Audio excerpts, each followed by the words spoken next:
Hey everyone, this is Kevin from thechesswebsite.com. Today we're going to be going over a really cool aggressive defense from black against the Italian game that I see every now and then. The Italian game, pawn e4, pawn e5, and your opponent immediately playing bishop here to c4. Now it's more common to first get your knights involved into the game, knight to f3, knight to c3. But bishop to c4 is pretty common, trying to control the center of the board with both the pawn and the bishop. And the Calabrese countergambit is pawn to f5. Very, very aggressive move from black. So this is what we're going to be going over today. This is, in my opinion, probably going to be the most in-depth video that you'll ever find on the Calabrese countergambit. So hopefully you'll learn a lot, you can try it out, and definitely get some wins under your belt against the Italian game. Now, while there are tons and tons of variations, we're going to be looking at the main ones that you may see and some of the more common moves that people play if they are white. Now, the first line that you may see is the bishop take here on g8. Now, while it's not always the most common for white to give up his light square bishop in exchange for a knight early on, he may do it for two reasons. One is because after black takes here on g8, black can no longer castle on the king side. Usually when you play pawn here to f5, giving up material, signifying that, hey, you're giving up material, you're going to castle on the king side, somewhat of a king's gambit as black to control this long semi-open file with your rook. Black no longer has that kingside safety anymore since he can't castle, and also white can immediately bring his queen down here to h5, check, and start to put a lot of pressure on black.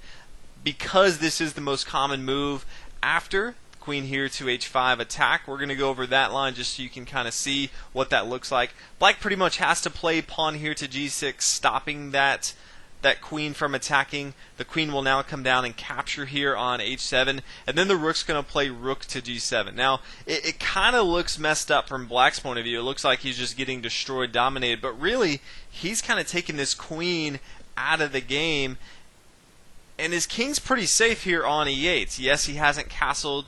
Yes, he's probably not going to castle for a while since he still has to somehow develop the rest of his pieces on his queen side. But this queen's not really going to be doing a whole lot more harm, and white really hasn't developed any of his other pieces, doesn't really have a strong presence in the center of the board besides this e-pawn right here. And so there's a few ways that white may continue. He could play queen here to h8. He could play queen here to h6. If he decides to play queen here to h8, then black can play queen here to g5. And this is a pretty devastating move as far as white's concerned because, again, white really hasn't played too many of his pieces. Yes, he has played his queen over here, but it's just moving along this h-file. It's not doing a whole heck of a lot. Black, on the other hand, has a pretty aggressive setup, and this rook here and bishop actually hold a pretty strong fort and really keep white at bay. Now the queen here on g5 is attacking this pawn here on g2, so white really needs to defend that. He could play pawn here to g3, stopping it. He could play queen here to h3, two different options. If he plays pawn here to g3, then black's going to take with his pawn here on e4, completely blowing up the center of the board. Black now has a huge advantage in the center. It's really tough to see how white's going to continue. He doesn't have his light square bishop to fianchetto here to g2. He can't play the natural move of knight here to f3, trying to control the center of the board. He could try something. He would really like to play pawn here to d3 with the discovered attack, but the queen could just take here on c1. That's going to be a pretty bad move. He could try the knight to c3 here, but then queen to f5 continues with the pressure. It's still going to be very, very difficult for white to really find any game because, again, black is just dominating even though he hasn't castled. Now, instead of the queen coming here, or instead of the pawn coming to a g3, again, the other move we talked about is the queen back here to h3. Black can play a little bit more patiently. He can play knight here to c6, again, developing his pieces, trying to control the center of the board from here. If now we see knight to f3 attacking the queen can always come back here to e7. He's not in a huge rush to really attack right away. He feels pretty confident and safe if the pawn now takes here on f5, knowing that the queen is protecting it right here. Then we could play pawn pushing forward to e4, attacking this knight. The knight's forced to move. It doesn't really have any great squares. It could come to h4 if it wanted to. Again, everywhere else is pretty bad. And then we have a pawn here to d5. Again, black's now controlling the center of the board. Black has his other piece now, bishop here on c8, attacking this material. Definitely going to be good for Black. White could try something pretty creative. He could play knight takes here on g6 after our rook takes. Now the queen can come down to h5, pinning down the rook and this pawn attacking as well. But the bishop can take here on f5. All of a sudden, Black has complete control of the center of the board. His rook is actually nicely defended. It's going to be very difficult for this queen alone to attack the king. The king's pretty safe. He can actually castle on the queen side now if he wanted to. Black is in complete control. White hasn't moved any of his pieces back here. All the pieces that he has moved all of a sudden are no longer on the board, and White's going to have to really have some sort of game plan to get back in this, because Black in this particular case is dominating. Now, instead of the queen coming to h8, he doesn't have to play that. He could play queen here to h6, trying to maintain some of that pressure over here, also allowing him to come back if he ever does need to retreat. Black can just continue trying to control the center of the board with knight here to c6, and this can be pretty devastating because it allows him to play this knight to d4, which can be pretty devastating. You may see your opponent play knight to c3, trying to develop some of his pieces on the board. This is going to be completely fine because now knight to d4 is that dagger, attacking the square here on c2, forking the king and the rook. White's really going to have a difficult time to deal with that. Instead, you could see knight here to f3. This is even worse for White because after the pawn takes, forcing this knight to move. Next move from Black is to bring his knight here to d4, now attacking this square here on c2 as well. So that's going to be bad as well. White could try to be super aggressive and play pawn here to d4, attacking the center, opening up the door for his bishop to come to g5, attacking the queen. This can be pretty troublesome, but Black can continue with his same game plan and being aggressive, play pawn here to d5, trying to break up the center of the board. After bishop to g5, attacking the queen here on d8. Queen here to d6 is completely safe. It's also defending the square here on g6, allows this queen to come outside the pawn chain and start to attack if he wants to. And there's just not a lot of great squares that White can really find here. He could, if he takes with his pawn here, he may not know how to take in this particular case, so there's so many variations. After the pawn takes, knight takes on d4. Black has a huge advantage right here. This knight's really tough to deal with. If instead we see pawn take here on e5, then we can have the queen come here to b4, attacking this pawn here on b2 and check. This is very bad for White as well. Or we could even see just the pawn take here on f5, and then the knight takes here on d4, still attacking this as well. So many different ways for White to just fall into traps because he just doesn't know how to attack. Now, from an actual game, which was pretty interesting, is after the knight came here to c3, White tried to play a little bit more passive. He played pawn here to d3, and then we have pawn here to d5, trying to break up the center. Then the queen came back here to e3, trying to get his queen back involved into the game. Back on h6 is just not doing a whole heck of a lot of anything. Now the knight came here to d4, again attacking the square here on c2. White did somewhat lose a move because he played queen here to e3. Now all of a sudden he has to move it to defend the square here on c2. So he brought his queen back here to d2, and then pawn takes. Pawn takes. This opens up this file right here, so Black decides to go ahead and swing his rook over here to d7, recognizing that once this knight moves, he'll have a discovered attack on this queen. So if he were to play knight here to f3, check, and allowing him to attack this queen right here, the queen's going to move out of the way, queen to c3, trying to control the center of the board but still get out of the way. But then Black was able to find bishop here to b4, pinning down the queen. The queen is forced to do something. He decides to take, and then knight taking here on c2, forking this queen. White was forced to resign. All that to say, your opponent might not play exactly like that, but the point of the Calabrese Countergambit is to put your opponent in a ton of really, really difficult positions, and there's so many different ways that he can fall into a trap or fall behind or even lose the game very quickly. I really, really like all the attacking lines that Black has in this opening. Now, we spent a lot of time so far looking at what happens if the bishop takes the knight here on g8. There's a very real possibility your opponent may not do that. One thing he may do is decide to go ahead and take this pawn here on f5. That's going to be fine. Black's going to continue with knight here to f6. Very similar to kind of if you play the King's Gambit for White, kind of on the reverse side right here. Later, Black will look to push forward with his pawn control the center of the board and open up the board for his light square bishop to retake this pawn here on f5. Now, as far as what white could do, one of the moves would be knight to f3. Then we could see pushing forward with pawn here to d5, attacking this bishop. If, in case our opponent plays bishop here to b5, threatening, checking our king right here on e8, pawn to c6, the bishop comes back here to a4. Very important to note, if you see this in this particular case, you've already stretched forward, you're a little thin on the king side as far as defense. Do not play pawn here to b5. I think this is a critical mistake. After bishop here to b3, white can just really let black overextend himself. These pawns right here are going to be very difficult for black to really control all of them.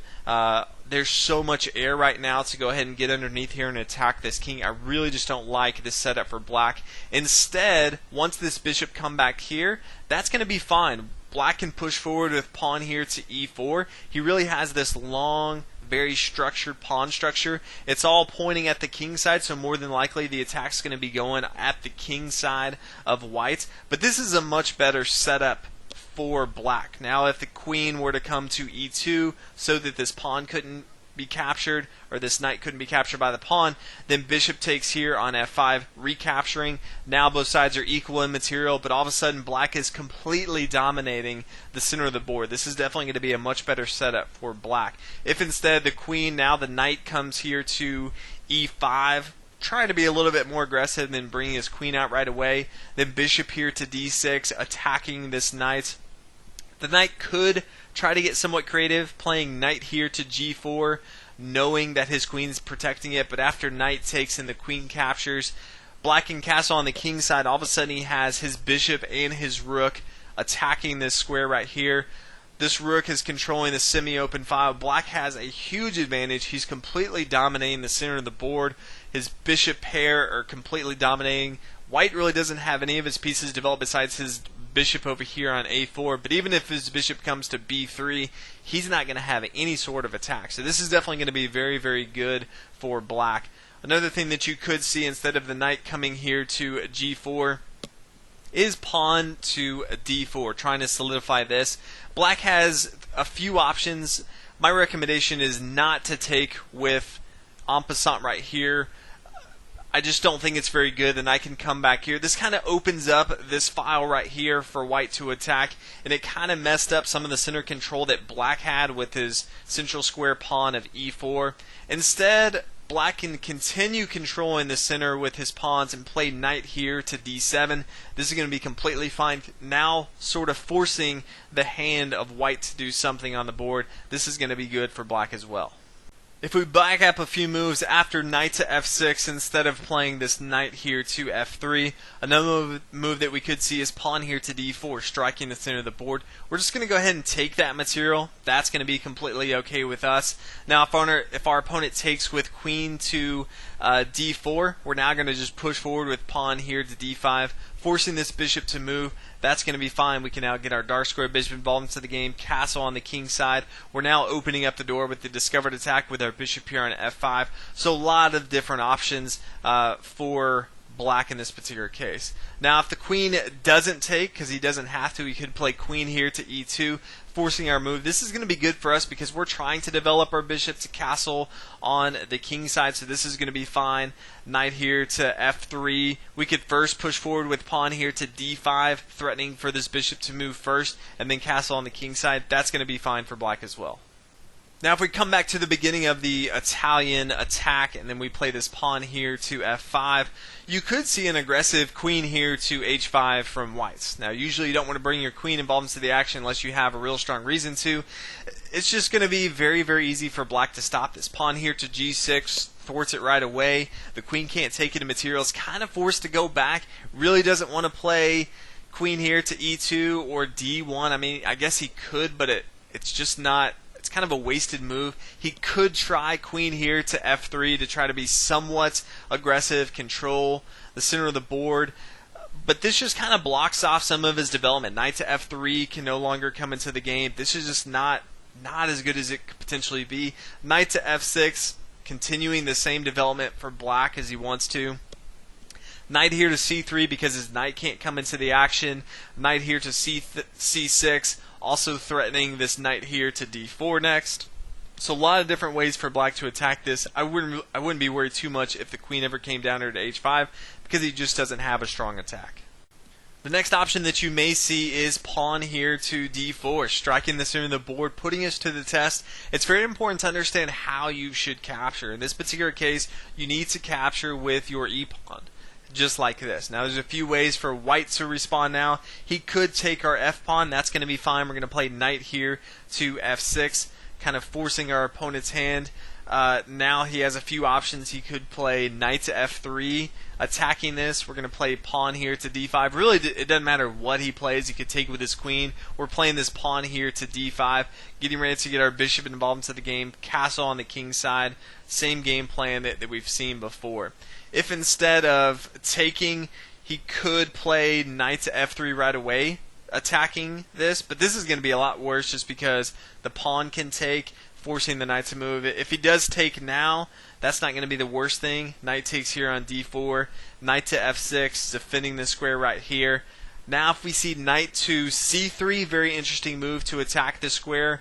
Now black really needs to play pawn here to c6, getting ready to set up with pawn here to d5. He wants to play pawn here to d5 right away, but he just doesn't have the material to kind of hold down the fort. So first pawn here to c6, and then push forward with pawn here to d5 is definitely going to be a way for black to continue. Now it does have the other option I have seen. After the pawn takes, the bishop can now come to g8. He may not want to do it early on, but may decide to do it now. Black is forced to play this rook takes here. You could now have the queen come into the action, trying to control the center of the board. Knight to c6, attacking, forcing this queen to move somewhere. There's no great squares for this queen to go to. Obviously, major mistakes would be queen here to c3, because bishop here to b4, pinning it down. The queen's going to fall. That we obviously know is going to be very, very bad. We could see queen here to c4, trying to control the center of the board, still attacking this rook right here on g8. But just pawn to d5 kind of stops it. Yes, our opponent can just play pawn here to d5, but black has a nice little subtle move of knight here to b5. This not only opens up the door, but also, we have this bishop here defending it, and now we have the two attackers that we want on this square right here. White can't try something funny like a knight to c3, because then we can easily just come in and fork this rook over here. So pretty nice move from black if it comes to that. Another move that you may see is pawn here to d3. Pretty passive way to do it. Sometimes players play pretty passively if they don't know what you're doing. They just don't want to fall into any traps. But black's going to continue with knight to f6, control the center of the board, develop his pieces. Knight here to f3, knight c6, castle, and then bishop here to c5. This is a pretty natural way. Next could be pawn here to d6 if we want to, opening up the door. We can castle on the queen side, we can castle on the king side, so we still have some options depending on where our opponents go and how we want to control the center of the board. Now if we come back, another move that you may see is knight to c3 attacking. This is probably one of the safer options for white. I really hope my opponent doesn't play this, because I want it to get pretty crazy on the board, just because I like wild and crazy tactics. So knight to f3 going to be the same. More than likely, if he's playing the safe option of knight to c3, he's probably going to continue with a d3. We have knight to c6, knight f3. Some of the similar stuff we saw before. We could take now if we wanted to. After it takes, bishop here to c5. We could even play bishop here to b4, pinning down this knight, because we have that option now. So a few different ways to attack this. Another option that you could see, we're not going to go over too much about it just because it is a different opening, is knight here to f3. This gets into the Latvia gambit, which is a different opening, one of my favorite openings, but now black's just going to take with his pawn here on e4. If you want to go further down this rabbit trail, it usually starts out, instead of the bishop coming here to c4 first, it's instead the knight's coming here to f3 and then pawn here to f5, but it usually has bishop here to c4 after that. This is the Latvian gambit, so again, we're not going to do a video on this, but just in case you see this and you want to learn about how that variation works out, you can definitely watch the video that I made on the Latvian gambit. So hopefully you guys enjoyed this rather in-depth video on the Calabrese Countergambit. I think it's one of the more comprehensive of videos or even study guides out there on the Countergambit. I've used it a lot and I really like it, so hopefully you learned something. You can try it out if your opponent ever does play the Italian game. But thanks for watching. Let me know what you guys think, and I'll see you on the next video.